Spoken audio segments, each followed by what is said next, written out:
This is Chatterbinge with Ed, Kalegi, and Caryn Richman.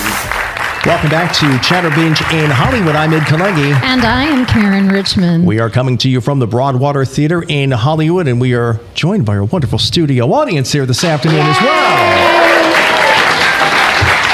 And our next guest just happens to be another one of the more familiar faces in television and film. In fact, USA Today has listed him as the 9th most frequently seen actor in movies.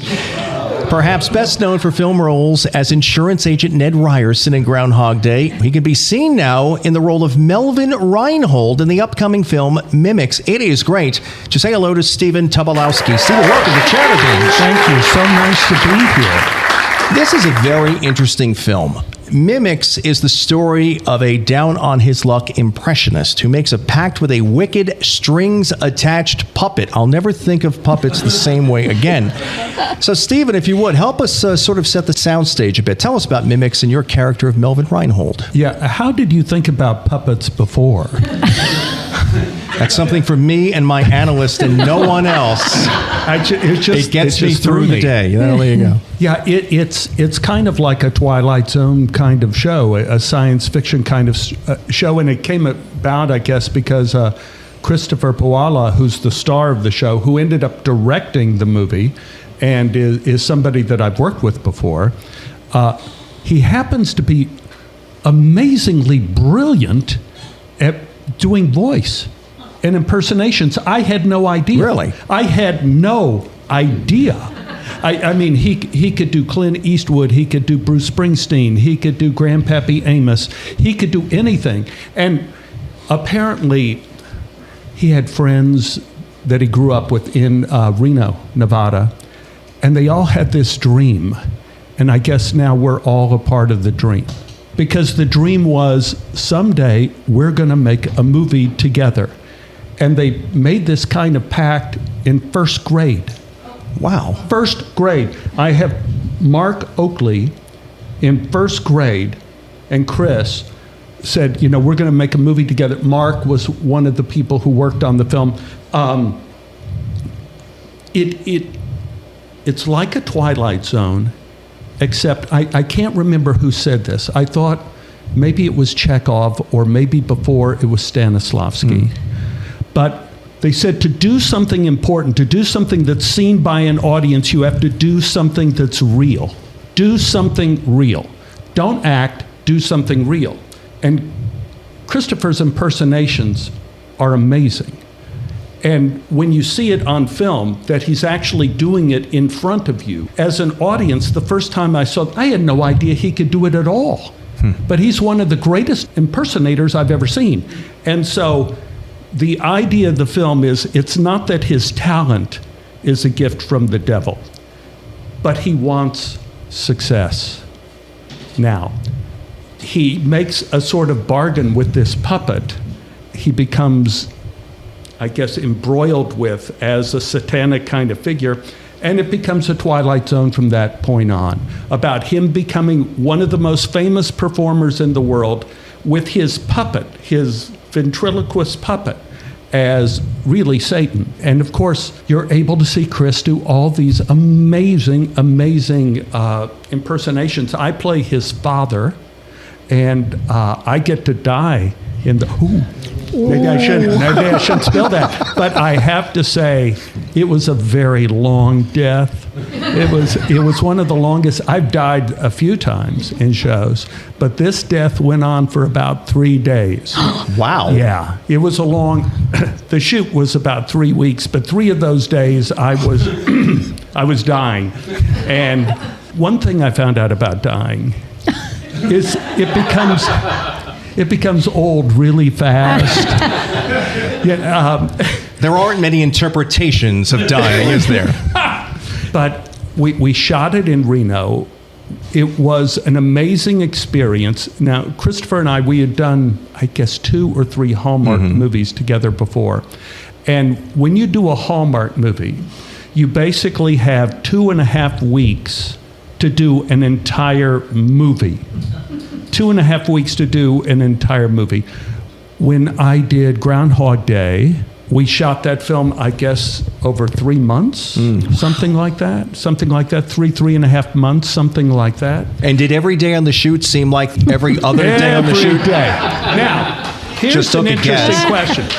Why did the shoot of Groundhog Day take so long? Because we're shooting the same day over and over again. Does anyone have an answer? Do you have an answer? No, I don't. Do you? I certainly do. That's why we booked him. There we go. It is because Harold Ramis and Danny Rubin, the scriptwriter, had not decided what the day of Groundhog Day would be, since it was going to be meteorologically. We were shooting outside of Chicago, Woodstock, Illinois, and we had all sorts of weather. We had snow, we had sleet, we had hail, rain, sun, but the day has to be repeated over and over again, right. So it has to be meteorologically the same. Oh. So I had to do the street scene with Bill. And what would happen? We're all on Will Notifies. And then the clouds start to come in, and Harold is going like, looks like we're going to have snow. Stephen, Bill, get down on Main Street. Let's do the scene in the snow. Oh, it's sleet. Let's do it in sleet. Yeah. Oh, it's sunny. Let's do it in sunny. There is only one scene in the movie that is meteorologically out of place. And does anyone know what scene that was? I'll give you a hint. It's because the person, the character we were working with, was incredibly difficult to work with. The groundhog. Oh. When we have the groundhog in the truck, Harold and Danny decided that what we're going to shoot the day of the movie is going to be the cloudy day. The cloudy day, and then the rain and everything will stop. There'll be snow at the end when Bill and Andy leave. Right. But the sun came out when the groundhog was in the truck. And we only had the groundhog for 120 minutes. And let me tell you, those were long minutes. Groundhog is a terrible performer. And that's the only scene in the film that is chronologically and meteorologically incorrect. And he's cranky because he's only getting scale. Oh, I don't even think he was getting that. I'm going back to Woodstock, Illinois in, 3 weeks? Something like that? Really? To help pull the groundhog out of the cage. Very nice. To make an appearance to pull the groundhog. No, it's not an moment. No, it's bad? No, it's an oven mitts moment. We're going to put on the oven mitts and try to pull that boy out of there. I have no idea what he's going to say, but I think it's rigged. I think the people who interpret what the groundhog says already have it down, what he's going to say. So Breaking that's news cheating. here. Wow. Yeah. This is like National Enquirer I know, type of it's stuff. terrible. I love this. And don't they say don't ever work with animals or children? Or but children, no. certainly no groundhogs. Yeah, no. Getting back to mimics, in that film, since I had to die a long time, and the kind of heavy in the film, which is really a computer program, is who kills me by cutting off my oxygen. And Christopher, our director, said, just take as long as you want to die, and we'll edit it, And I'm going like, well, I kind of prefer the quick death, And it took probably about 7 minutes of like of that kind of stuff for me to really pass away. The wonderful thing is, this is a group project of people who made a vow in elementary school that we're going to do a movie together, and of all things they wrote the movie, and of all things it got funded and they made it. Yay! Impossible. Yeah. Bravo. So how many dreams come true in this business? Everybody hopes that you're in a show that's successful, or a movie that does well. Right. But all of us who go see Mimics at the movie are going to be part of their story. That they wrote this, they created this, they funded it, they got it produced, and they're going to get it shown. And I'm going to be at the premiere in Reno. How emotional of a moment that's going to be to manifest something like that. And from that age. Yes. You're 6 years old in first grade. I mean, you're not even beyond peanut butter and jelly at that point.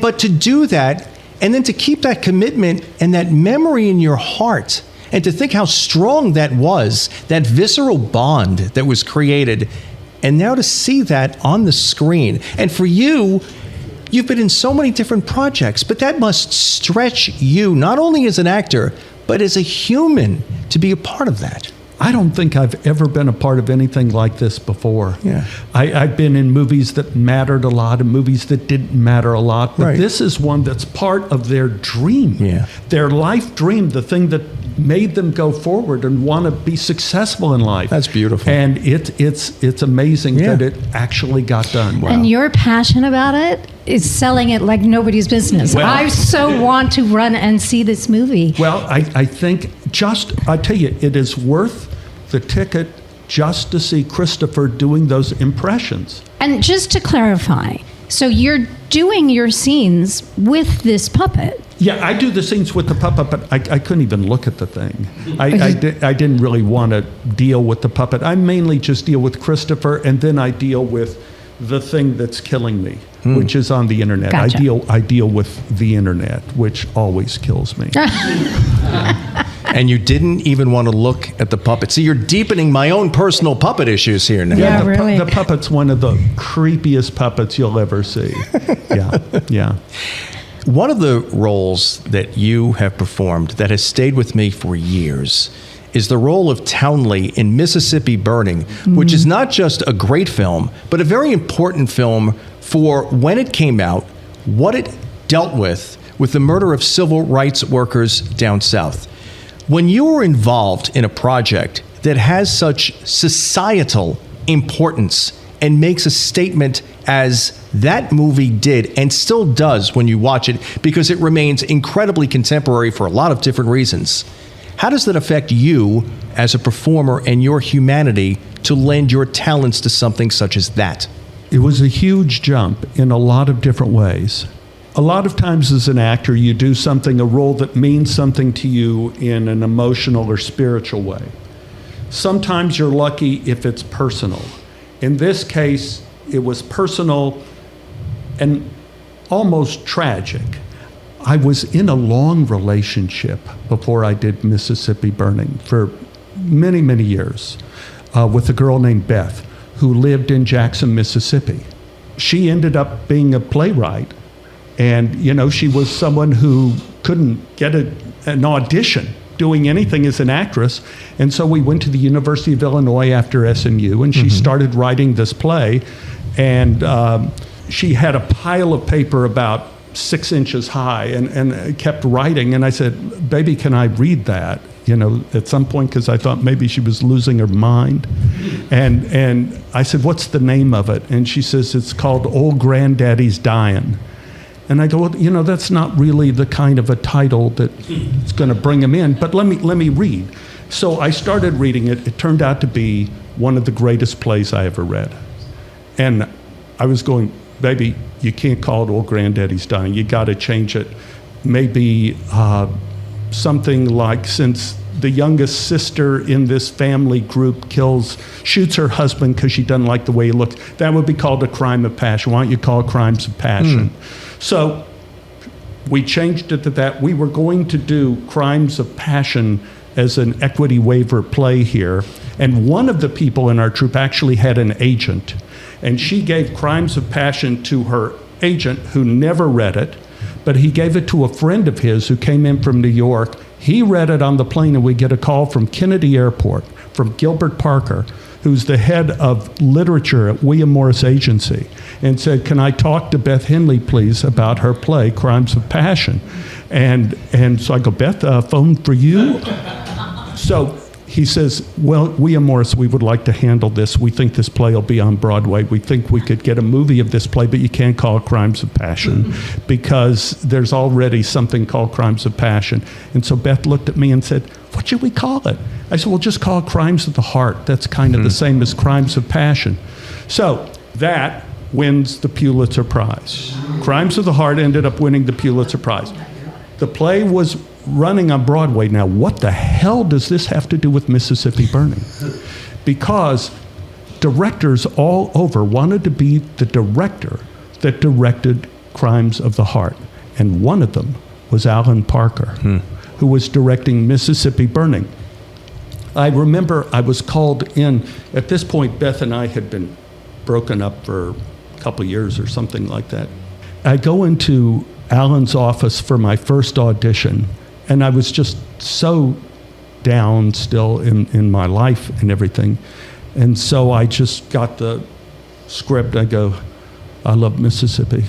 They hate Mississippi.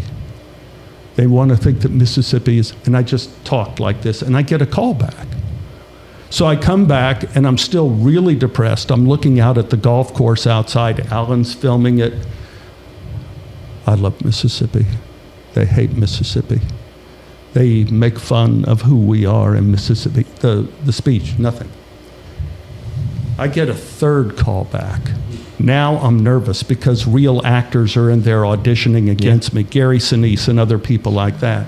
I'm sitting in the office, and Alan Parker's assistant looks over and goes, Mr. Tobolowsky, I want you to know that Mr. Parker likes you a lot. He says, everyone's coming in here trying to be scary, but you seem to be scary naturally. So I do a third callback, and I get a fourth callback in Beth's hometown, Jackson, Mississippi. Wow. I have to fly back to Jackson, Mississippi, after all the Christmases I had been there, all the birthdays, everything. Sure. First time since Beth and I had broken up, back to Jackson, Mississippi, for a fourth callback. And I'm thinking, I have time to stalk her, maybe. I rented a car, and I said, I'm going to drive over to 835 Avondale, where they live. And I drove over there before my Mississippi Burning audition, and I parked the car, and I'm looking, and like I see Beth's sisters walking through the house. I'm going, no, this is wrong. This is so terribly wrong. I see Beth's mother walking in. Oh, my God, I got to get back for my audition.